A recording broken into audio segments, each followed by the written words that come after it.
Good morning, everybody. Colleagues and I would like to thank you all for giving us the opportunity to share with you the work that we put in and our ideas. This is Krystal, Tyler, and Austin.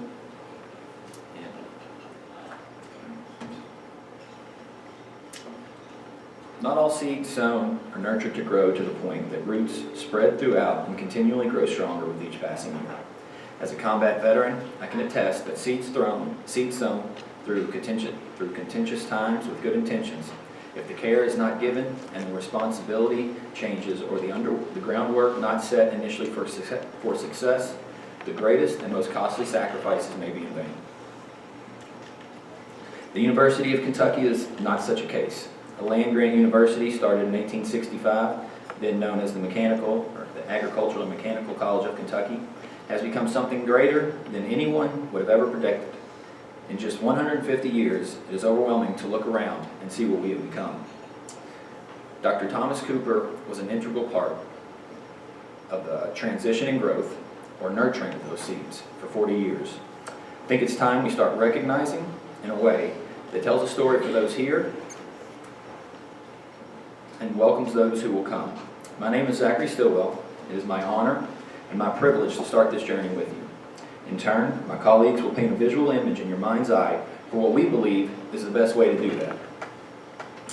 By simply acknowledging the seeds that Dr. Cooper has sown to have only pervaded the development of our cherished UK would be short-sighted. The foundation of our school has ingrained itself not only in the city of Lexington, but the state of Kentucky and the country as a whole. The impacts can be seen financially, socially, and even to an extent morally. Dr. Cooper did things the right way, not the easy nor the short, but the right way. This is our unspoken mantra here.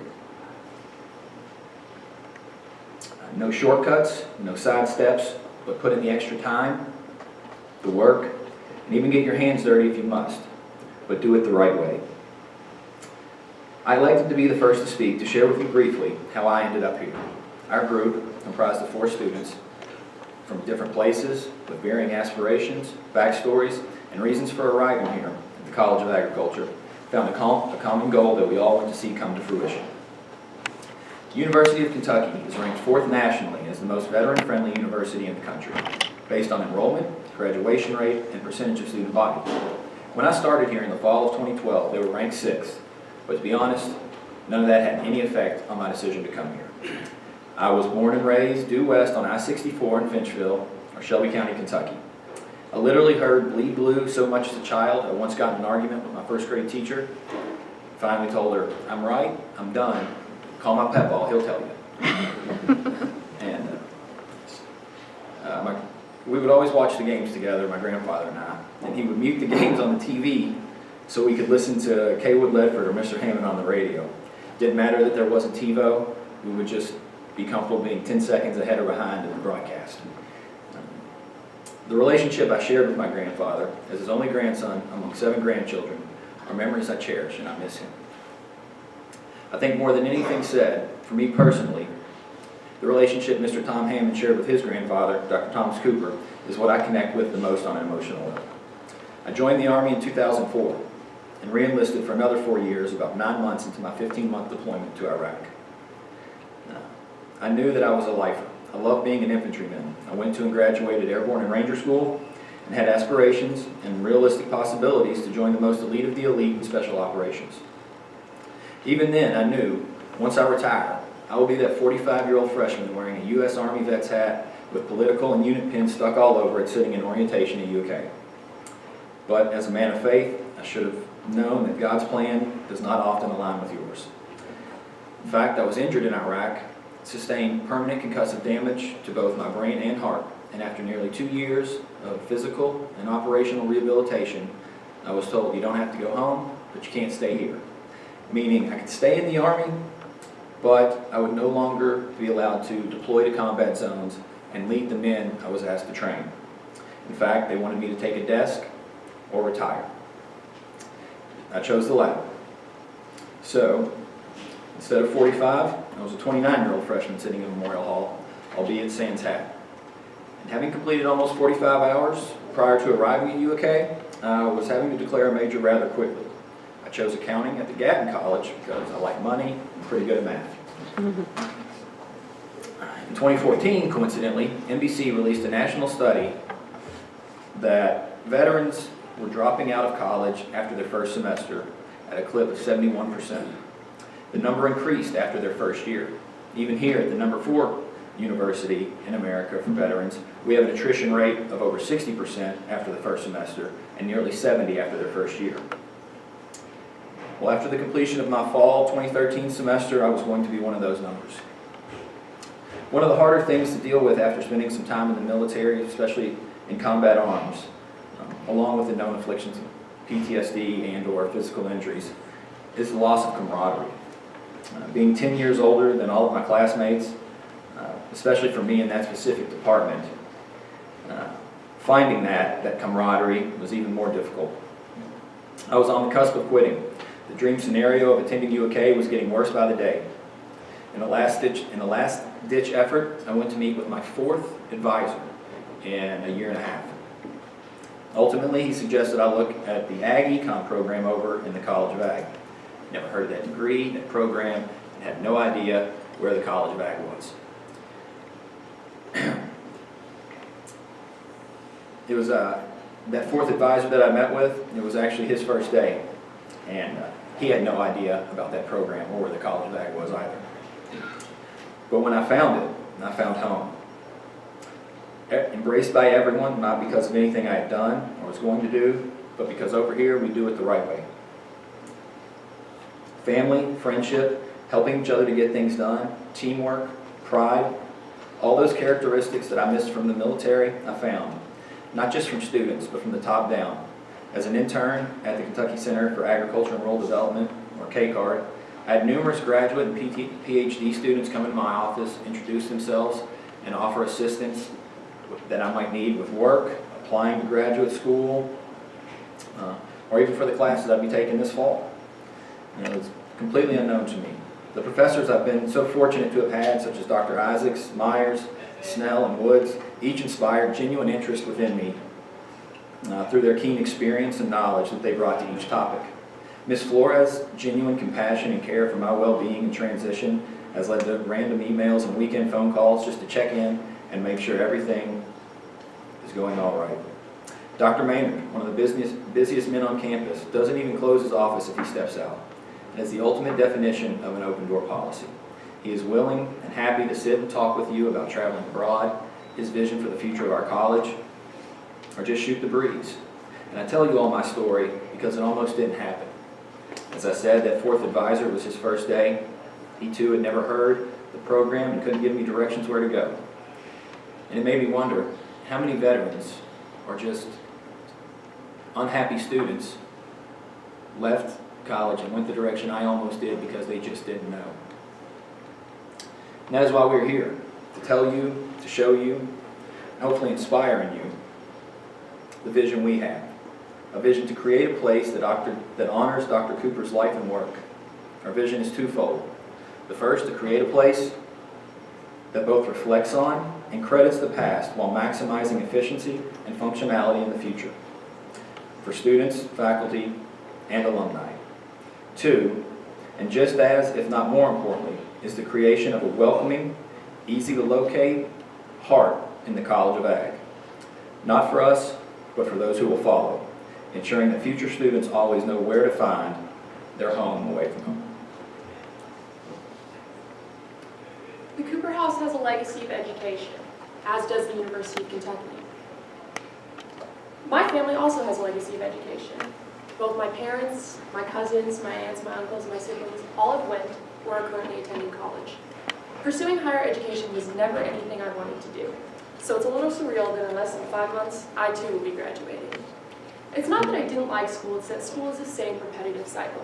We go to class, we do a project, we take a test, about 3 seconds later we forget everything and we walk out the door. This repetitive cycle defines our lives for upwards of 16 years. Teachers always try and get you to apply your knowledge to this project, apply your knowledge to this test, but it never feels like you quite do. That is until you're placed in a situation that requires you to actually apply your knowledge. For most of us, including myself, that came in the form of my first internship. My first internship allowed me to actually use everything I've ever learned and come to the realization that I had a lot more to learn. I learned what I liked and what I was good at, what I didn't like and what I was not so good at. The legacy of this house comes from the educators who have lived and learned within its walls. We want to continue that cycle. We want to take this house, renovate it, and use it to educate students. How? We want to build a living, breathing educational laboratory for the students, by the students. Every aspect of this house will be run by students, allowing the University of Kentucky and the College of Agriculture to create and utilize its own internship program. From running day-to-day operations, to marketing and sales, to merchandising, to shipping and receiving, all of it can and will be done by students. This allows the College of Agriculture to branch out to all other colleges within the university and bring it back home to the College of Ag. This will be open to students from accounting, business, economics, education. Everyone can come and utilize this house.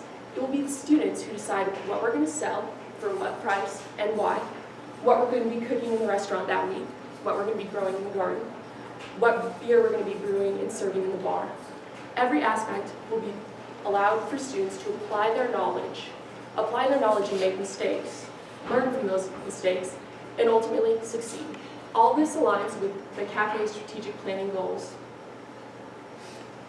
1, 2, 4, and 5, to prepare highly motivated and culturally adaptive graduates who are competitive in a global economy, to build and nurture relationships with the people of the Commonwealth and across the world, to show CAFE's commitment to diversity and inclusion, to attract and retain students, staff, and faculty, who provide a culturally aware environment for successful engagement in global society, and finally, to produce innovative solutions through multidisciplinary actions. This internship program will allow the University of Kentucky to further educate its students. It will truly be a place designed by students, run by students, for all students.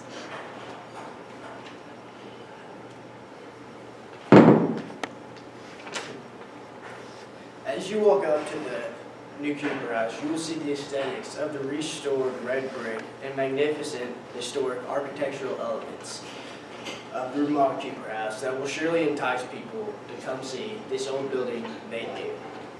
As a tribute to the history of the house, we will mimic the style that was once there when the Cooper House was a prominent and notorious building on campus.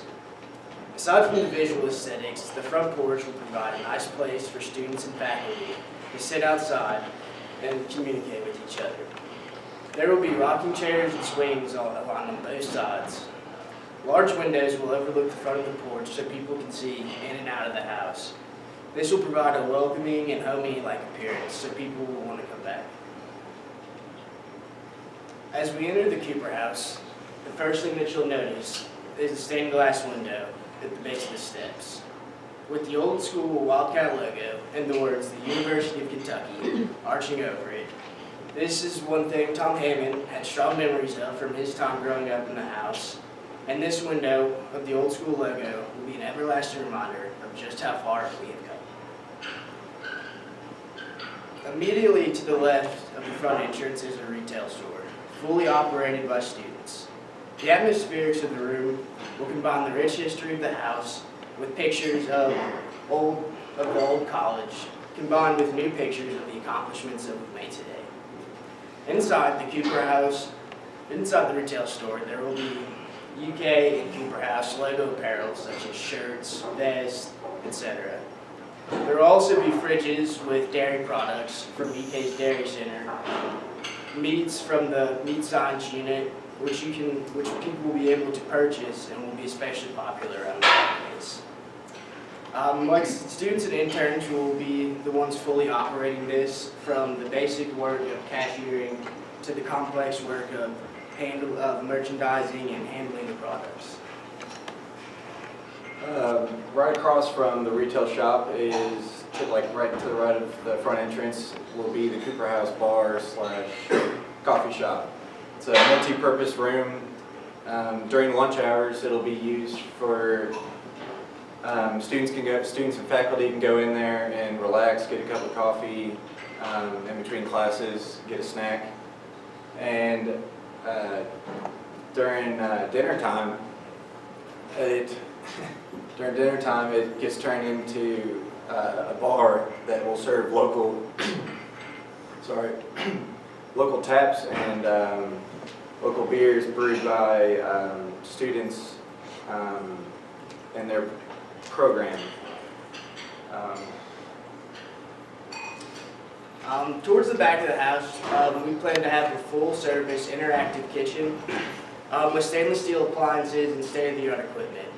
The kitchen has two main functions. The first one is to be a fully operational kitchen run by the students to work and put stuff out for the dining hall. The second is to be an actual laboratory for students in food science and human and dietetics to be able to go down there in early morning classes to do hands-on experiments and learn about stuff in their fields. They'll get the produce that will be grown right there on the property, which will be in a greenhouse and garden out back. And through UK's own dairy and meat science units, they'll be able to get the products that will be coming in each week. But of course, what will be on the menu will vary depending on what is seasonal.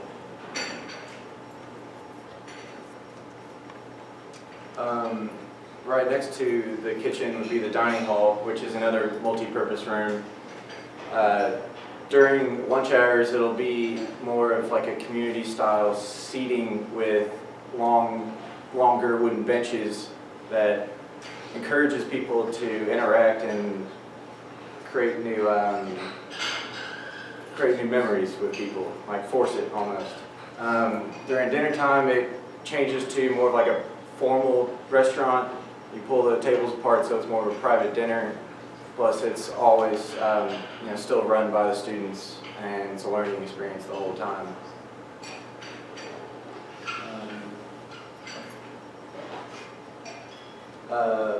The room will be filled with pictures showing the history of the Cooper House and all the people that have been involved in the process of turning the Cooper House into what it is today.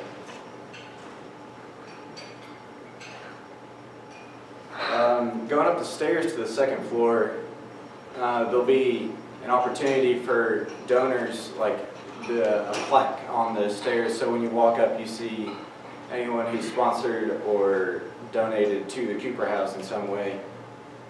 Once you get up to the second floor, it'll be a auditorium-style classroom, along with another smaller classroom, a conference room, and some study spaces.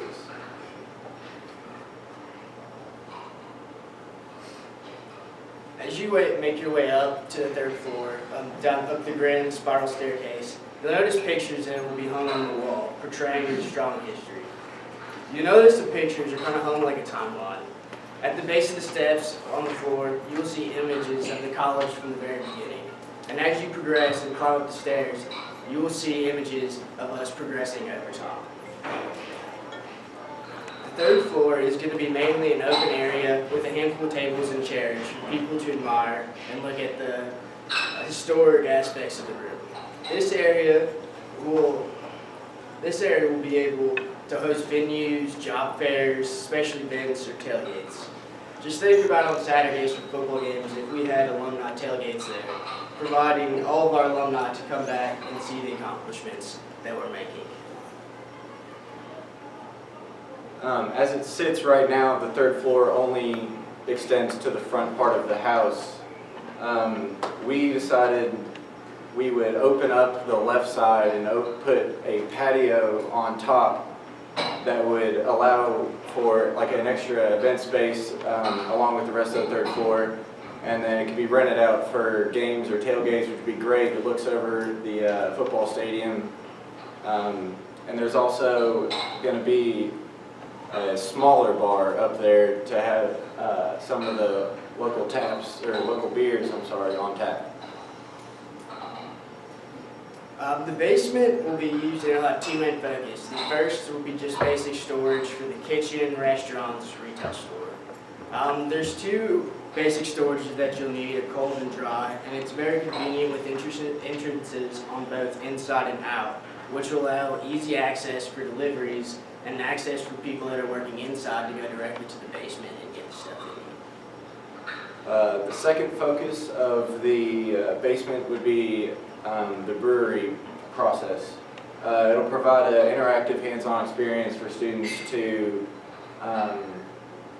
interact and teach and learn about the process of how to make beer. Once again, exemplifying what farm to table means.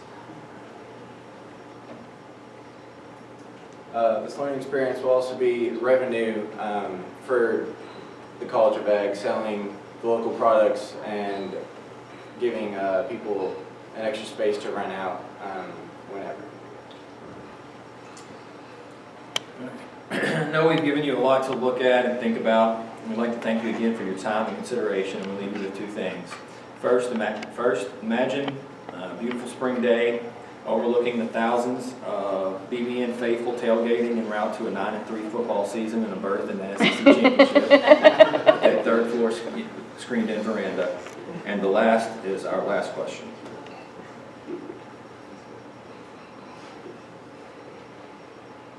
Thank you. Thank you.